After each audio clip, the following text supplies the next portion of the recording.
Prepare for the loading screen that will be your mind exploding from amazing gaming news. Are you expecting this? I bet you're not. Oh, let's do this.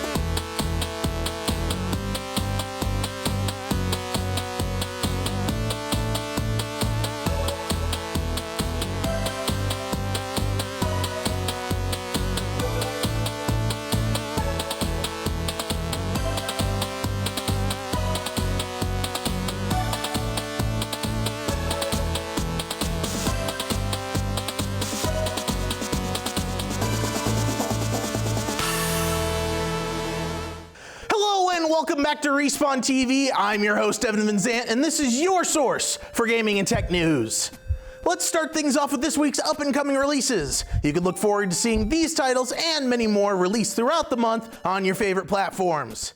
This week's releases are Darkest Dungeon for the PS4 and PS Vita on September 27th. FIFA 17 for the Xbox One, PS4, PS3, Xbox 360, and PC on September 27th. Forza Horizon 3 for the Xbox One and PC on September 27th. Shantae and the Pirate's Curse, the 3DS retail version, on September 27th. Shantae Half Genie Hero for the Xbox One, PS4, Wii U, PS Vita, and PC September 27th. Sonic Boom Fire and Ice for the 3DS on September 27th. XCOM 2 for the Xbox One and PS4, September 27th. Nebula Online for the PC, Mac, Linux, iOS, and Android on September 29th. Unloved for the PC on September 29th. And Yokai Watch 2 Bony Spirits Fleshy Souls for the 3DS on September 30th. Keep tuned in each week to get news on up-and-coming release dates for new and exciting games. Let's throw it over to Mackenzie Doherty with Fresh from the Steamer. Hey guys, it's Mackenzie Doherty and welcome back to Fresh from the Steamer. Today we are going to be talking about Eclipse: Dawn for the Galaxy, which released on September 16th. Now this game is also available on mobile devices as well as being an actual live board game. Now the main screen is super simple, including a rules, settings, credits, and exit the game tab, as well as the actual play button. This game is a space exploration game, but it is also turn-based because the player is going up against an opponent to try and have more colonization than them. Eclipse places you in control of vast interstellar civilization, competing for success with its rivals. But instead of over-complex set of rules and overall epicness, it offers more accessible choices, more elegant game mechanics, and much faster gameplay. And it does all of that without reducing the strategic depth of the game, just like every Euro-style board game should. The player needs to find a basic sector, normally with 1 or 2 planets on it, and they have to colonize that sector. Now the game design helps with the feeling of the game. It is a little simple, but when getting tips and information behind what the player is doing, the actual character does have some dimension to him, which makes it feel pretty cool. Now in the actual game, there are different tabs for money, science, and materials. Then each of these bars shows how much resources the player actually has to use in order to help further colonize different sectors. And every time colonization happens, the resources start to go up. The aim of this game is for the player to get as many sectors as they can and to colonize them as much as they can, while having an opponent to go up against. Now, sometimes a player can't actually take over a sector because of some ancients living there, or they don't have enough resources or influence in order for them to actually have the ability of colonizing the sector. The player does have to pay at the end of their turn to cover the influence cost, and by not doing anything during a round takes the influence of the player down, which is actually pretty cool considering that some games do anything productive during your turn, then it doesn't have any actual repercussions. Now this game does feel like it can be boring and tedious at times, but it is also a game that involves having some sort of strategy in order to beat your opponents by having the most sectors colonized. This game is really cool. It doesn't have a lot visually going on the screen, but what is done visually helps pull one into the game. The tabs for resources and anything else doesn't actually cover up any of the major parts of the game, so one isn't having to move the game around to try to get something hidden under a tab. There are different rounds in this game, and during round 2, the player is allowed to buy ships and add them to their colonies. The ships can also be upgraded so they have a better chance when they do go up against other ships. The upgrades can be bought using the resources collected during the first round of this game. Is definitely for people who enjoy space and the idea of finding planets and colonizing them, as well as trying to beat out opponents. If the online game is this awesome and fun, then the board game is sure to be just as awesome and fun. Next week, this is Mackenzie Doherty, and now back to Respawn TV. Thanks, Mackenzie. Funimation and Crunchyroll announced a partnership this month, claiming that the companies would start working together on acquiring and releasing anime in the West, with Crunchyroll prioritizing subtitled releases of Funimation titles, while Funimation focuses on dubbing them into English. This means a lot for anime fans. First and foremost, this partnership expands Crunchyroll's streaming library vastly and allows them the opportunity to release more physical and digital paid releases. Also, this marks the beginning of Crunchyroll simulcasting Funimation broadcast dubs. This is not a merger between the companies, but it does mean that you'll be able to see popular anime like Cowboy Bebop, D-Gray Man, and Psycho Pass subbed on Crunchyroll and dubbed on Funimation. The two plan to release more and more titles as time goes on, providing the most diverse content they possibly can for their respective audiences. We'll continue after some commercials, but first, here is New Game Plus by Trevor Watson. Hello everyone, my name's Trevor Watson and this is New Game Plus, where I take you through games that I've played in my childhood. This week's game is Ape Escape 2, which is a collectathon platformer released July 18th of 2002 for the PS2.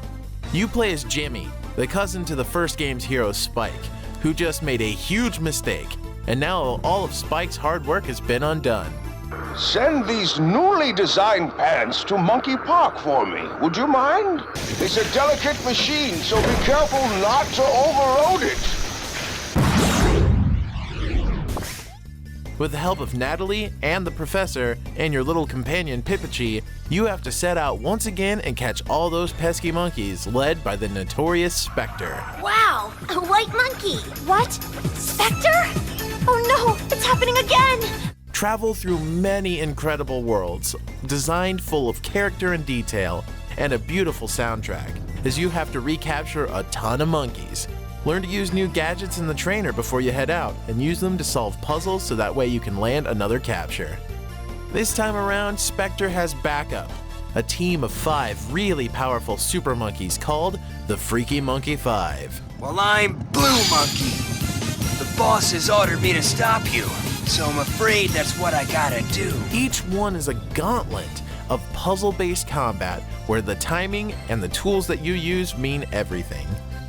This game also has some really fun mini-games that you can play with friends, monkey soccer, and a dance competition. On the surface, it may seem like trivial add-ons, but trust me, after a couple of rounds, you'll be ready to sink a couple hours every night into it. This game has a lot of replay value, since the game makes you play it twice by going back to old levels and catching all the stragglers with the gadgets you didn't have at the time. Another plus for me was that in a game about catching all the things, and there's a professor, Jimmy and Natalie were voiced by Ash and Misty from the original Pokemon series. You have to get all the monkey helmets back before the professor returns from his trip. What? Why me? Because you messed things up! Get moving! I'll do it! Even better, I just learned that at the end of this summer, a PS4 remaster was released on the PlayStation Network. And so far, the visuals look incredible. They look even more refined and stuff. Wait, what's this? You're up to no good again, aren't you? These aren't the original voice actors. Oh God! It's the British version! What is this? What did they do to my game? Ah! Dang it! Dang it!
Welcome back to Respawn TV. I'm your host, Evan Van Zant, and you just saw Trevor's Pack New Game Plus. Team Eco's The Last Guardian is raising eyebrows in trade demonstrations, and not in a good way. Despite fans waiting for this third iteration in Team Ico's lineup for 9 years, those who got their hands on demonstration copies at conventions are returning with mixed reviews. The reviewers seem to unanimously agree that the controls are rather sloppy for a current generation game and feel that the giant bird dog companion character's AI is slow and frustrating, making puzzles needlessly difficult or lengthy. The game's art style and camera controls were also criticized, giving the impression that the game was still being designed for the consoles of 9 years ago, despite running on current hardware. After a long series of delays, the last thing gamers want to hear is dated. All is not lost, however, as most reviewers agree that the game is charming in its own way, that it nails the style it's going for, and if you loved Eco and Shadow of the Colossus, you'll likely enjoy this game as well. Just don't expect it to set any benchmarks for the PS4. The game is set to release December 6th, so you can purchase the final copy and then decide for yourself. Up next, here's my pack, Played by Ear. What's up, guys? I'm your host, Evan Van Zant, and welcome to Played by Ear, the show where we take a look at the oft-overlooked component of video games, the soundtrack. This week's selection is a little strange, a little off the wall, a little, well, downright weird. But what kind of soundtrack would you expect from a game like Katamari Damacy?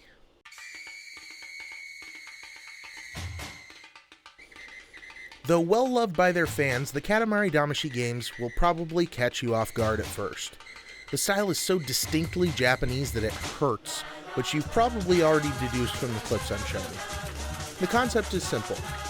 You are a tiny cosmic prince, instructed by your giant cosmic dad to make a magic ball that makes everything it touches super sticky, and roll up fuel for him to burn into stars.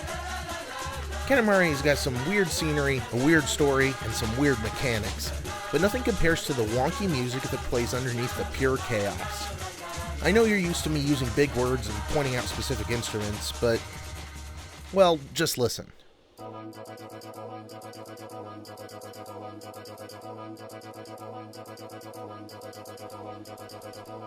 Exactly how am I supposed to describe this? It's insane, it's goofy, it's so deliciously, perfectly Katamari. Every track in this game has a distinct style, like this track, Que Sera Sera, that sounds like the weirdest lounge act you've ever heard in your life.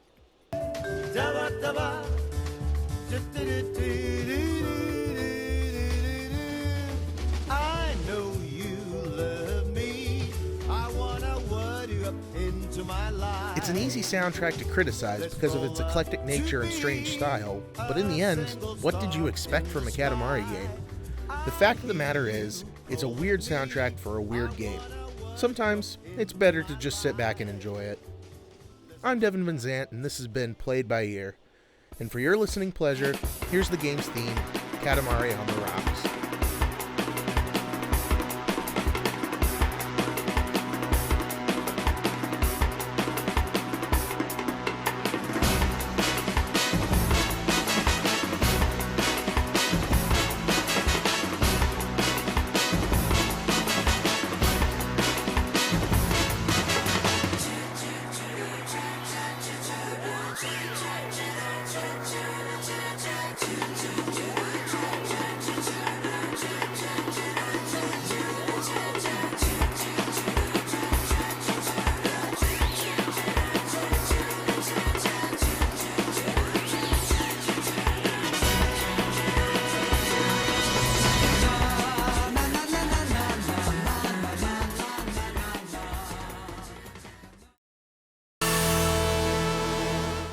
That wraps up our first segment. Please stay tuned for Project Delta. Respawn TV and Delta air each week, Monday through Thursday at 8 p.m. And you can watch our content online at facebook.com/respawn8 and on YouTube by searching Respawn TV. Now it's time for a quick commercial break. Please stay tuned for more Respawn TV.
Hello and welcome to another episode of Project Delta. I'm your host, Evan Van Zant, and with me, as always, is our friend Steven Spire.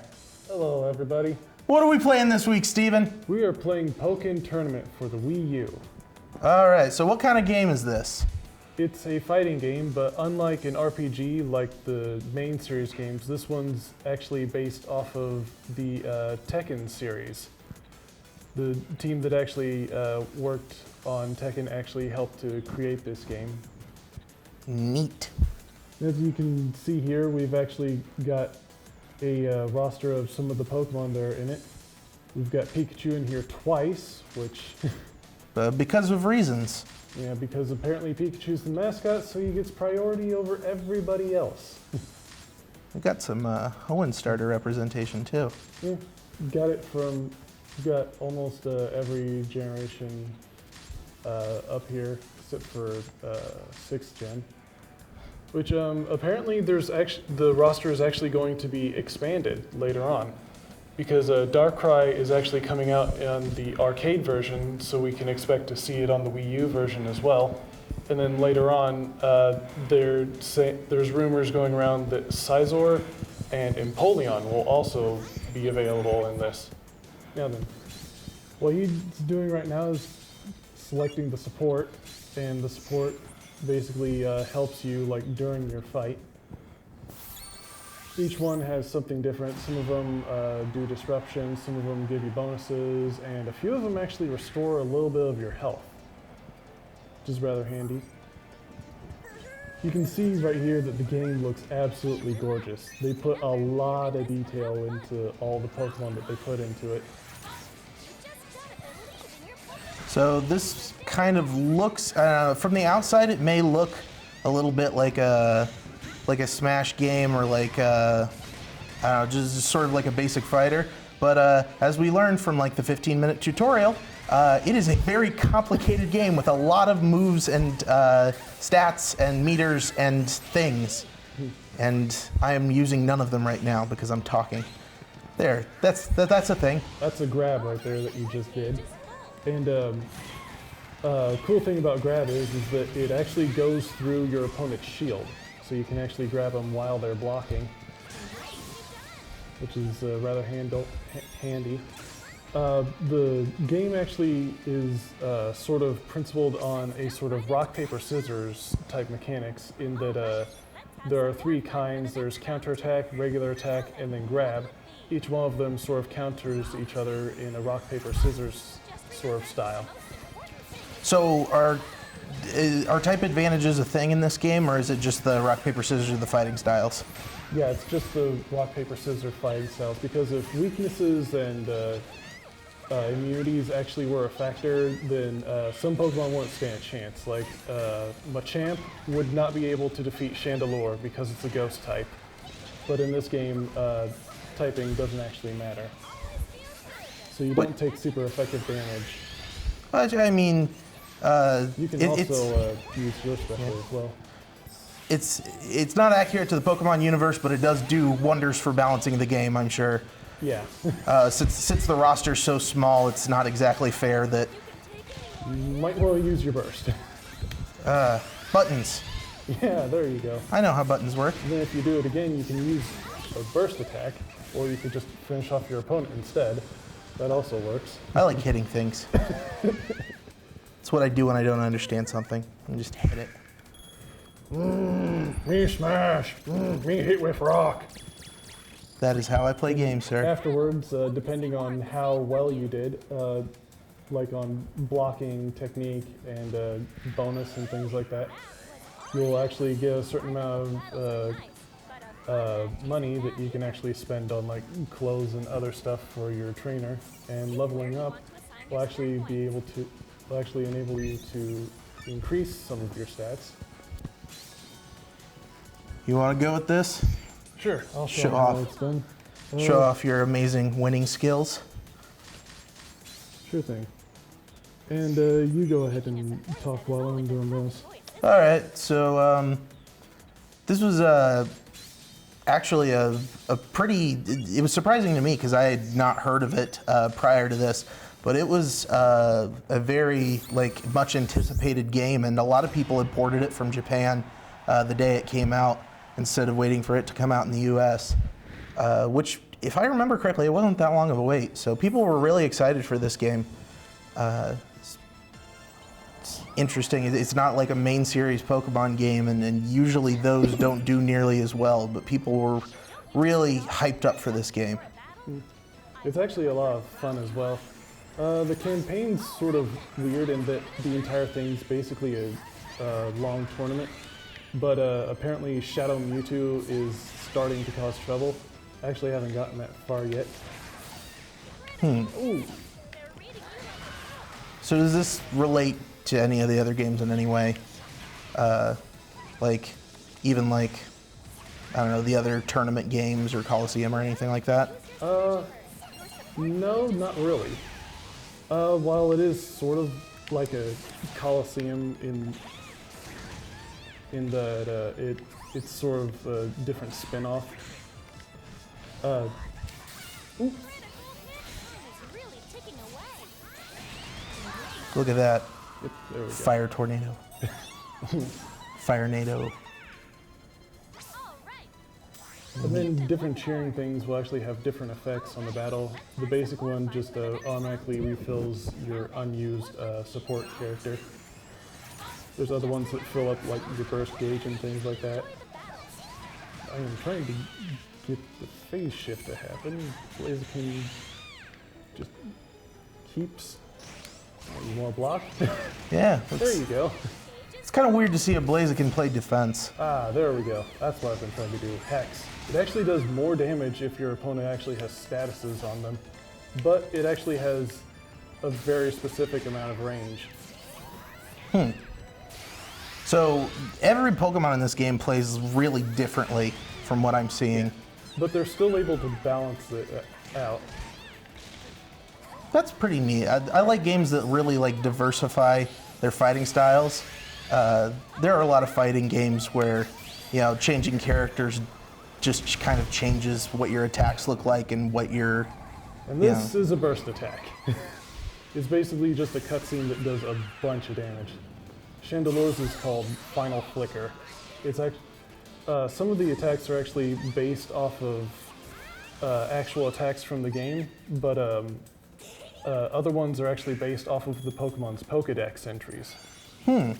Like Chandelore's is based off of its Pokedex entry rather than an actual attack from the game. I like that. I think that's pretty cool that they kind of pull from canon instead of sticking directly to what's in the games. Oh, hey, we got a lucky bonus. Hey, Got some glasses. now we can see better. Do you have any final thoughts that you want to talk about? If fighting games are your thing, you are probably going to love this game. It's very combo heavy, fighting style heavy. I could really see Tekken and Street Fighter fans getting really into this game. If you like Pokemon, you might like it as well. Who knows? I like Pokemon and I like this game as well. It's a lot of fun. Well, thanks for joining us on Project Delta. Be sure to tune in every week for more content. And goodbye.